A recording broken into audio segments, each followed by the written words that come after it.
Hello students, हम लोगों ने स्पेक्ट्रम के बारे में बात की थी लास्ट टाइम पे। क्या होता है spectrum? It is an arrangement of electromagnetic waves. आपको बताया था साउंड के अलावा सारी वेव्स जो होती हैं वो इलेक्ट्रोमैग्नेटिक होती हैं, and all of them except sound move with velocity of light. तो it is an arrangement of electromagnetic waves in the increasing order of their wavelengths. या तो इंक्रीजिंग ऑर्डर ऑफ वेवलेंथ्स में अरेंज कर दिया जाए या decreasing order of their frequencies. तो इसको कहा जाता है बच्चों एक स्पेक्ट्रम। अब ये स्पेक्ट्रम बना रहा हूँ मैं यहाँ पर, देखें ध्यान से। ये हमारा स्पेक्ट्रम हो गया। यहाँ पे बहुत बड़ा, बहुत ह्यूज स्पेक्ट्रम होता है और इसका बहुत छोटा सा पार्ट जो होता है बच्चों, वो ह्यूमन बींग्स को विजिबल है, which starts from violet and ends at red. आपने पढ़ा हुआ है विबग्योर। वॉयलेट जो होता है इसकी वेवलेंथ 380 नैनोमीटर के आसपास होती है। रेड की वेवलेंथ 760 नैनोमीटर के आसपास होती है। रेड से जो हायर वेवलेंथ्स हैं वो इंफ्रारेड कहलाती हैं, हमें विजिबल नहीं होती। और वॉयलेट से जो कम वेवलेंथ हैं 380 नैनोमीटर्स से, वो अल्ट्रा वॉयलेट कहलाते हैं वो सारी waves, and even they are not visible. ठीक है जी। तो एक तो ये याद रखें, ये नैनोमीटर यहाँ पे यूज़ हुआ। ये लेंथ की यूनिट होती है बच्चों। 1 नैनोमीटर जो है वो 10⁻⁻⁹ मीटर होता है। 1 एंगस्ट्रॉम 10⁻⁻10 मीटर। 1 picometre 10⁻⁻12 metre. तो ये स्पेक्ट्रम के बारे में बात हो गई। अब हम आ जाते हैं इसके बाद जो हमारा बोर के मॉडल का अचीवमेंट की बात हो रही थी बच्चों, and that is atomic spectrum के बारे में बात करेंगे।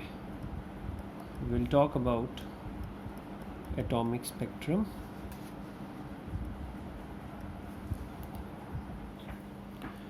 तो क्या होता है एटॉमिक स्पेक्ट्रम, वो हम देखने जा रहे हैं। वेवलेंथ, एक वेवलेंथ भी हो सकती है, ज़्यादा भी हो सकती है। वेवलेंथ और वेवलेंथ्स एमिटेड और एब्जॉर्ब्ड। वेवलेंथ और वेवलेंथ्स एमिटेड और absorbed when an atom is heated, when an atom is heated, or white light is passed through it। किसी एटम को हीट कर दिया जाए या उसमें से वाइट लाइट पास करा दी जाए, तो जब हीट करते हैं तो वेवलेंथ एमिट हो जाती है, और अगर वाइट लाइट पास कराते हैं तो वेवलेंथ क्या हो रही होती है? एब्जॉर्ब हो रही होती है बच्चों। तो ये आपका जो है ये होता है atomic spectrum. This is atomic spectrum basically. तो ये हमने बात कर ली। अब एटॉमिक स्पेक्ट्रम को स्टडी करने के दो तरीके होते हैं, वो देखें ध्यान से। Atomic spectrum can be studied in 2 ways. Actually इसकी टाइप्स नहीं है, ये इस तरीके से पढ़ा जाता है। तो कैसे पढ़ सकते हैं एटॉमिक स्पेक्ट्रम को, वो देखें। एक होता है बच्चों, एक मेथड है एमिशन स्पेक्ट्रम कहलाता है, और दूसरा जो है वो एब्जॉर्प्शन स्पेक्ट्रम कहलाता है। There are 2 methods, one is known as emission and the other is known as absorption spectrum। तो ये absorption spectrum हो गया। अब emission समझते हैं क्या होता है। यहाँ पे आपने एक जैसे ग्लास ट्यूब ले लिया। इस ग्लास ट्यूब में कोई भी एटम रख सकते हैं। सपोज़ हमने यहाँ पे सोडियम रख दिया, कोई भी हो सकता है, इट कैन बी एनीथिंग, और उसको हाई हीट करना शुरू कर दिया। We start heating it highly. जब हम हाई हीट करते हैं तो इसमें से लाइट निकलनी शुरू हो जाती है। जब लाइट निकलती है तो नेकेड आइज से अगर देखें तो वो येलो कलर की लाइट होती है। देखे हुए हैं आप लोगों ने सोडियम लैम्प्स, आप अपनी डेली लाइफ में ऑब्जर्व करते हो कई जगह। आप देखते हो जहाँ पर जो स्ट्रीट लाइट्स वगैरह होती हैं, ऑरेंजिश येलो सी लाइट एमिट कर रही होती हैं, हाई मास्ट पे लाइट्स वगैरह लगी होती हैं, वो सारी जो हैं they are all basically sodium lamps.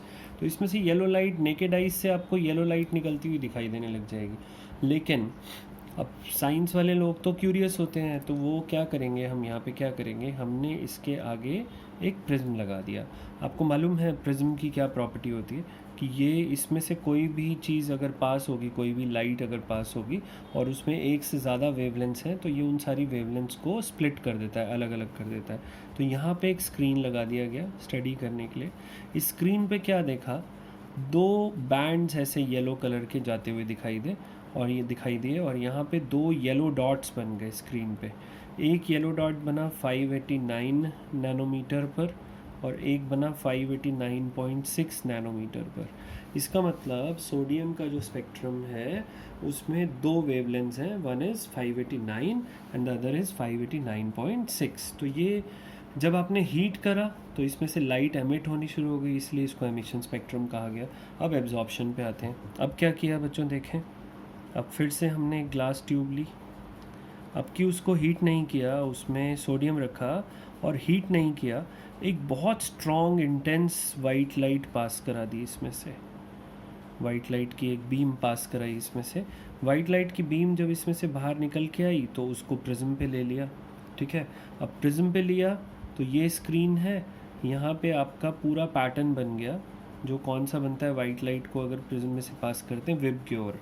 तो विबग्योर में लेकिन बीच में येलो कलर होता है, VIBGY, Y stands for yellow. तो जहाँ येलो रीजन है उसमें ऐसे 2 डार्क बैंड्स जाते हुए दिखाई दिए। पहले येलो कलर की 2 वेवलेंथ्स निकल रही थी, इस बार 2 डार्क बैंड्स दिखाई दिए और यहाँ पे 2 ब्लैक स्पॉट्स दिखाई दिए। फिर से कहाँ पर, 589 एंड 589.6 नैनोमीटर पर, 589 एंड 589.6 नैनोमीटर। तो इस बार क्या हुआ, इस बार सोडियम ने वाइट लाइट में से इन दोनों वेवलेंथ्स को एब्जॉर्ब कर लिया। पिछली बार उसने आपने हीट किया था तो येलो लाइट एमिट कर रहा था, अब कि आपने उसमें से वाइट लाइट पास कराई तो उसने यही दोनों वेवलेंथ जो पहले एमिट करी थी, यही दोनों उसने क्या कर ली, इस बार एब्जॉर्ब कर ली। तो ये एब्जॉर्प्शन स्पेक्ट्रम कहलाता है। खास बात क्या ऑब्जर्व की कि चाहे एमिट कर रहा है चाहे एब्जॉर्ब कर रहा है, दोनों केस में वेवलेंथ सेम ही कर रहा है। तो ये याद रखें कि ये जो होता है, this is that is why the spectral study, spectrum जो होता है ये एटम्स का फिंगरप्रिंट्स माना जाता है, इनको आइडेंटिफाई करने के काम आता है। जैसे ह्यूमन बींग्स को आइडेंटिफाई करने के लिए फिंगरप्रिंट्स यूज़ करते हैं, क्यों करते हैं, क्योंकि हर एक के फिंगरप्रिंट जो हैं वो यूनिक है। इसी तरह हर एक एटम का जो स्पेक्ट्रम होता है वो यूनिक होता है, सबका अलग अलग होता है एक दूसरे से। अगर कलर सेम भी दिख रहा होगा नेकेड आइज से तो वेवलेंथ पक्का अलग होती है। तो ये याद रखें कि एटॉमिक स्पेक्ट्रा, स्पेक्ट्रम का प्लूरल स्पेक्ट्रा होता है, atomic spectra are considered as the fingerprints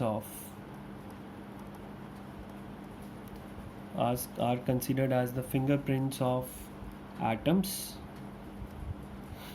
and are used to identify them, उनको आइडेंटिफाई करने के काम आता है। जैसे स्पेक्ट्रोस्कोपी एक ब्रांच होती है जिसमें हम ये सारी चीज़ें पढ़ते हैं। जैसे मून वगैरह पे सैटेलाइट जाती है तो वहाँ से उसकी अर्थ जो है, आई मीन सॉइल, एक्चुअली अर्थ तो यहीं पे, तो उसका जो सॉइल होता है वो उठा के ले आए, सैंपल ले आए उसका। अब उसमें कौन कौन से एलिमेंट्स प्रेजेंट हैं वो पता करने के लिए उसकी स्पेक्ट्रम की स्टडीज़ होती हैं। तो वेवलेंथ्स की हमारे पास एक लिस्ट ऑलरेडी बनी हुई है, उस लिस्ट से मैच करा लिया जाता है। अगर कोई मैचिंग मिल गया वेवलेंथ तो इसका मतलब, अगर कोई मैचिंग वेवलेंथ दिखाई दे रही है तो इसका मतलब जो है वो एलिमेंट प्रेजेंट है। और अगर कोई मिसमैच कर जाता है, मतलब कोई नई वेवलेंथ आने लग जाती है, that means we have discovered a new element, हमने एक नया एलिमेंट डिस्कवर कर लिया। तो ये इसलिए फिंगरप्रिंट्स कहा जाता है। अब ये बोर्स मॉडल का मेन अचीवमेंट था, ये जो एटॉमिक स्पेक्ट्रम था, it was main achievement of Bohr's model. कैसे था बोर्स मॉडल का अचीवमेंट बच्चों, ऐसे था कि बोर ने ये बात बोली थी, यहाँ पे येलो लाइट कैसे एमिट होने लग गई जब हमने सोडियम को हीट किया। तो एक्चुअली जब आप हीट करते हो तो आप इलेक्ट्रॉन्स को एनर्जी दे देते हो। इलेक्ट्रॉन्स को जब एनर्जी मिल जाती है तो वो एक्साइट होकर हायर शेल्स में चले जाते हैं। हायर शेल्स में उनकी एनर्जी तो ज़्यादा है पर स्टेबिलिटी कम होती है। आपने पढ़ा हुआ है energy and stability are inversely proportional to each other. तो इसलिए स्टेबिलिटी कम हो जाती है, तो वो वापस स्टेबिलिटी अटेन करने के लिए लोअर शेल्स में जंप करते हैं। जब लोअर शेल में जंप करेंगे तो एनर्जी लूज़ करेंगे। बोर ने यही बात तो बोली थी कि हायर शेल में जाएगा तो एनर्जी गेन करके जाएगा इलेक्ट्रॉन, और अगर लोअर में आएगा तो एनर्जी लूज़ करेगा। तो वो एनर्जी लूज़ करते हैं and the energy lost is in the form of light. वो किस फॉर्म में होती है बच्चों, लाइट की फॉर्म में होती है। तो ये तो एक तरीका हो गया। अब दूसरी बार यहाँ पे क्या हुआ कि ये फोटो इलेक्ट्रिक इफेक्ट टाइप का कुछ हुआ कि सोडियम के इलेक्ट्रॉन्स पे वाइट लाइट डाली, वाइट लाइट में से ये वाली जो दोनों वेवलेंथ्स के फोटोन्स हैं उनकी टक्कर हुई इलेक्ट्रॉन से और इलेक्ट्रॉन हायर शेल में जम कर गए। तो ये दोनों फोटोन्स जो हैं उन्होंने अपनी सारी एनर्जी क्योंकि इलेक्ट्रॉन को दे दी, इसलिए उनकी एनर्जी ज़ीरो हो गई और वो एब्जॉर्ब हो जाते हैं। तो यहाँ पे हमें एब्जॉर्प्शन स्पेक्ट्रम दिखाई देने लग जाता है, ठीक है ना। तो ये मेजर अचीवमेंट है बोर्स मॉडल का, लिख लेते हैं मेजर achievement of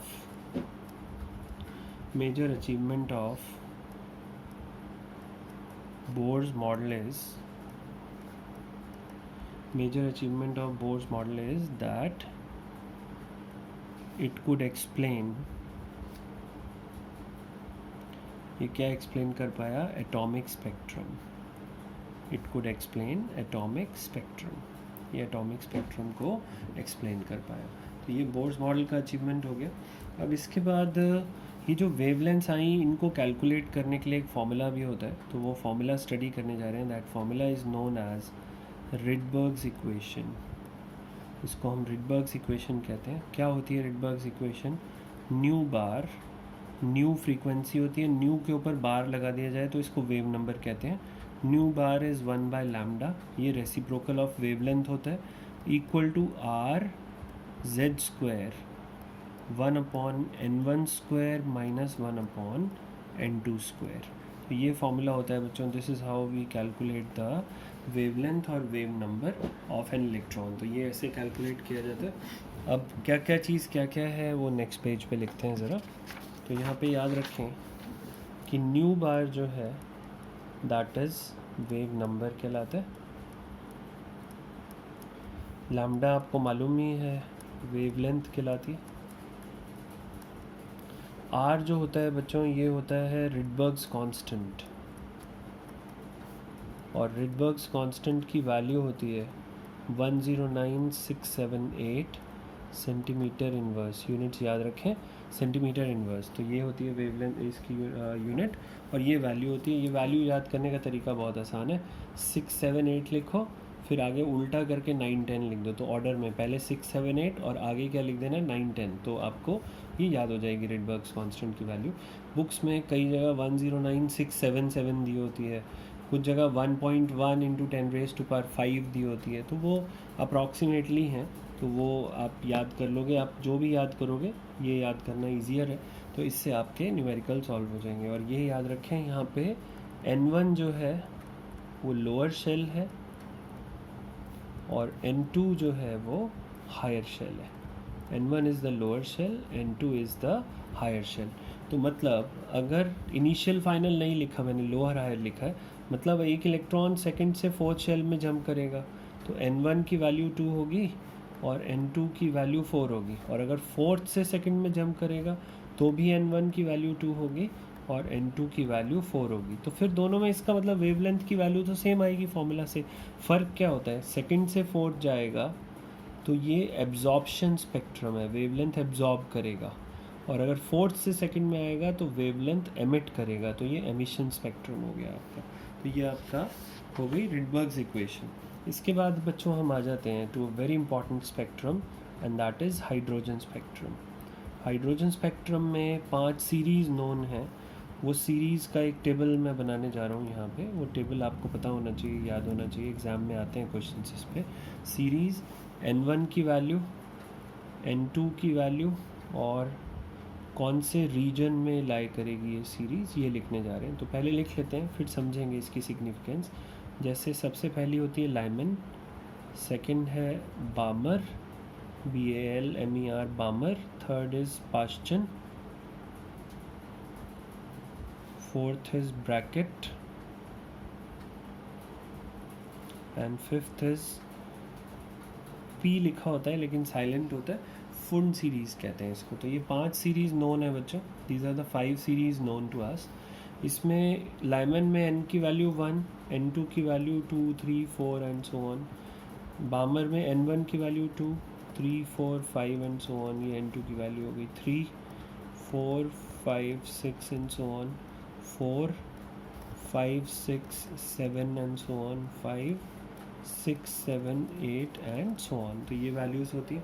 अब क्या हुआ, बेसिकली लाइमन ने क्या किया, हाइड्रोजन एटम लिया और उसमें एक इलेक्ट्रॉन को सेकंड शेल से फर्स्ट शेल में गिराया, फिर थर्ड से फर्स्ट में गिराया, फिर फोर्थ से फर्स्ट में गिराया, हर बार किसी हायर शेल से फर्स्ट शेल में गिराया। तो कई सारी वेवलेंथ्स कैलकुलेट की, अभी जो पीछे रिडबर्ग्स इक्वेशन थी उससे फॉर्मूला यूज़ करते हुए वेवलेंथ्स कैलकुलेट करी। तो वो जो सारी वेवलेंथ थी उनको बोला गया Lyman series. Dot dot dot का मतलब इसमें लास्ट जो वैल्यू आएगी वो क्या आएगी, इन्फिनिटी आएगी। तो लाइमन में सारी वेवलेंथ जो है वो लाइमन सीरीज़ कहलाई और ये देखा गया कि वो सारी की सारी लाई करती हैं, they all lie in ultraviolet region. इसके बाद बामर ने यही काम किया, किसी भी हायर शेल से सेकंड में गिराया, फर्स्ट में कुछ नहीं किया इसने।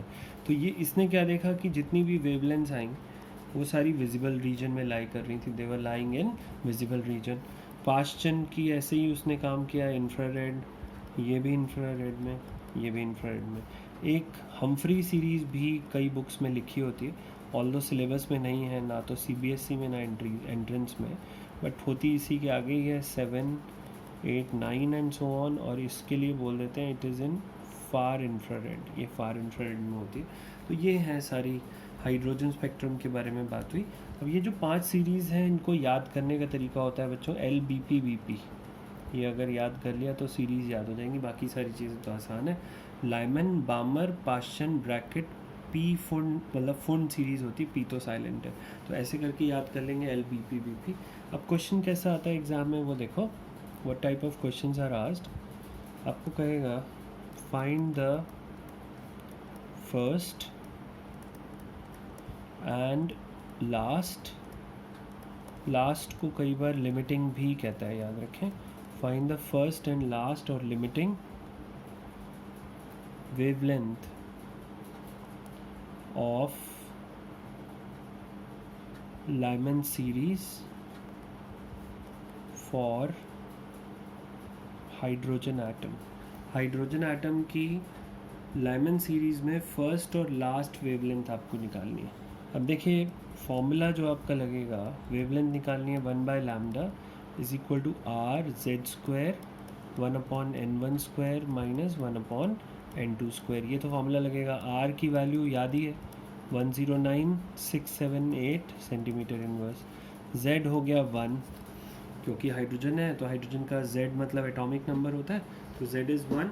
z मैंने बताया नहीं था ऊपर, याद रखें z एटॉमिक नंबर है, पहले भी डिस्कस्ड है, z 1 हो गया है ना।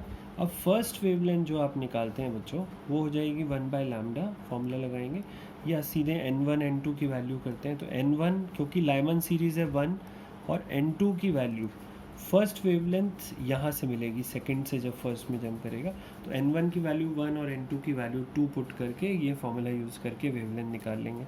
इसके बाद लास्ट और लिमिटिंग की अगर हम बात करें तो उस केस में n1 तो 1 ही रहेगा, क्योंकि लाइमन सीरीज़ है तो n1 तो फिक्स है। इस बार n2 कितना हो जाएगा, इन्फिनिटी। अब इन्फिनिटी अगर यहाँ पुट करोगे 1/∞² तो एनीथिंग अपॉन इन्फिनिटी 0 होता है, तो ये टर्म 0 हो जाएगी पूरी की पूरी, और ये आप निकाल लोगे। अब इसके बाद ये भी याद रखें बच्चों, साथ साथ आपने फर्स्ट और लास्ट निकाल ली कि फ़र्स्ट वाली जो होती है वो हमेशा लॉन्गेस्ट वेवलेंथ होती है, कई बार शॉर्टेस्ट और लॉन्गेस्ट पूछ लेता है, तो फर्स्ट वाली हमेशा लॉन्गेस्ट होगी, लास्ट वाली जो होती है वो हमेशा शॉर्टेस्ट होती है। तो अगर एग्ज़ाम में लॉन्गेस्ट आए तो इसका मतलब फर्स्ट वेवलेंथ फाइंड करनी है ये वाले मेथड से, शॉर्टेस्ट आए तो लास्ट वाली फाइंड करनी होती है। तो ये एप्लीकेशन हो गया किसका, this is the application of hydrogen spectrum. इस टाइप के क्वेश्चंस बनते हैं हाइड्रोजन स्पेक्ट्रम में, ठीक है जी। चलिए इसके बाद एक नंबर ऑफ़ वेवलेंथ्स निकालने का फॉर्मूला हम देखने जा रहे हैं। ये हमने वेवलेंथ की वैल्यू क्या आई वो निकालना सीखा, बट एक बार एक इलेक्ट्रॉन जंप करता है लोअर से हायर शेल में तो कितनी वेवलेंथ्स वो एमिट कर रहा होता है वो देखने जा रहे हैं। तो नंबर ऑफ़ वेवलेंथ्स निकालने जा रहे हैं, पहले इसको एग्जांपल से समझो। सपोज़ एक इलेक्ट्रॉन है, वो सेकंड शेल से फर्स्ट शेल में जंप कर गया, तो सेकंड शेल से फर्स्ट शेल में जंप करेगा तो उसके पास सेकंड से फर्स्ट में आने का एक ही तरीका है, तो यहाँ पे जो वेवलेंथ्स वो एमिट करेगा वो एक ही होगी, it will emit only one wavelength. अब मैं कहता हूँ जी एक इलेक्ट्रॉन थर्ड से फर्स्ट शेल में आ रहा है, ये थर्ड शेल बना दिया, ये सेकंड, ये फर्स्ट, यहाँ से थर्ड से इसको फर्स्ट में आना है। तो थर्ड से फर्स्ट में आना है तो क्या क्या तरीका है, पहले थर्ड से फर्स्ट सेकंड में आ जाए, फिर सेकंड से फर्स्ट में आ जाए तो थर्ड से सेकंड में आएगा तो एक वेवलेंथ एमिट करेगा, सेकंड से फर्स्ट में आएगा तो एक और करेगा, और एक तरीका क्या है कि सीधे यहाँ से फर्स्ट में ही आ जाए, थर्ड से फर्स्ट में आ जाए तो एक वेवलेंथ और। तो these are all the possible methods. तो टोटल वेवलेंथ्स कितनी आ गई यहाँ पे? 3 आ गई। अब वो कह देता है ऐसे ही 6 से फर्स्ट में आ रहा है इलेक्ट्रॉन, तो अगर अब ये करने लग गए 5 4 3 2 1 और इतना दिमाग लगाने लग गए, इतनी परम्यूटेशन कॉम्बिनेशन लग गए, तो सारी ज़िंदगी निकल जाएगी सवाल को सॉल्व करने में। तो इसका फॉर्मूला होता है बच्चों, नंबर ऑफ़ वेवलेंथ्स निकालने का फॉर्मूला होता है n इंटू n-1/2। ये फॉर्मूला है। यहाँ पे n होता है बच्चों higher shell minus lower shell. Higher shell मतलब जहाँ से जंप कर रहा है, लोअर शेल मतलब जहाँ पे आ रहा है। Higher shell minus lower shell plus 1। अब इस पर ट्राई करके देख लेते हैं। थर्ड से फर्स्ट में आया था तो थर्ड मतलब 3 हो गया हायर शेल, फर्स्ट में आया तो 1 हो गया, 3 माइनस 1 2 प्लस 1, n की वैल्यू 3 हो गई, यहाँ पे 3 पुट कर दो, 3 इंटू 3 माइनस 1 2, 2 से 2 कट के 3 वेवलेंथ ये आ गया। तो अगर 6 ये वाला जो हमने एग्जांपल लिया था यहाँ पे जंप करे तो कितनी वेवलेंथ्स आ जाएंगी? n की वैल्यू हो गई 6 माइनस 1 प्लस 1, तो n की वैल्यू 6 हो गई, 6 इंटू 6 माइनस 1/2 ये 5 हो गया, तो 5 6 30, 30 डिवाइड बाई 2 मतलब 15 वेवलेंथ्स एमिट करेगा। ठीक है जी। तो इस तरीके से हम कैलकुलेट करते हैं नंबर ऑफ़ वेवलेंथ्स। तो अब हम नेक्स्ट क्लास में बच्चों पढ़ेंगे, नेक्स्ट वीडियो में पढ़ेंगे ड्रॉबैक्स ऑफ बोर्स मॉडल, वो शुरू करने वाले हैं। चलिए बाय बाय।